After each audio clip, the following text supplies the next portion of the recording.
മകൻ ചെയ്ത പാപത്തിന് ഖബർസ്ഥാനിൽ വാവിട്ട് കരഞ്ഞ അഫാന്റെ വാപ്പ അബ്ദുൾ റഹീമിന് ജീവിതത്തിൽ ഇനി ബാക്കിയുള്ളത് പള്ളിക്കുഴിയിലെ ഉറ്റവരുടെ ഓർമ്മകളും പ്രാർത്ഥനയും മാത്രം.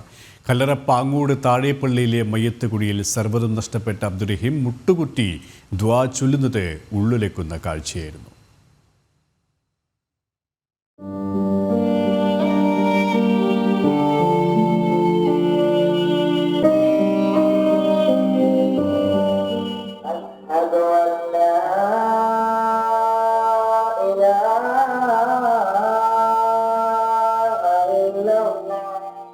ഇരു കൈകളും നെഞ്ചിൽ ചേർത്ത് വെച്ച് മരണപ്പെട്ടവർക്ക് വേണ്ടി നെഞ്ചുരുകി പ്രാർത്ഥനയോടെ പൊട്ടിക്കരയുന്ന അബ്ദുൾ റഹീം. പള്ളിക്കുഴിയിൽ മകൻ ചെയ്ത പാപത്തിന്മേൽ കണ്ണീരല്ലാതെ ആ വാപ്പയ്ക്ക് ഇനിയൊരു പ്രായശ്ചിത്തമില്ല. വാവിട്ട് കരയുമ്പോൾ ആൾക്കൂട്ടത്തിൽ തനിയാണ് അബ്ദുൾ റഹീം.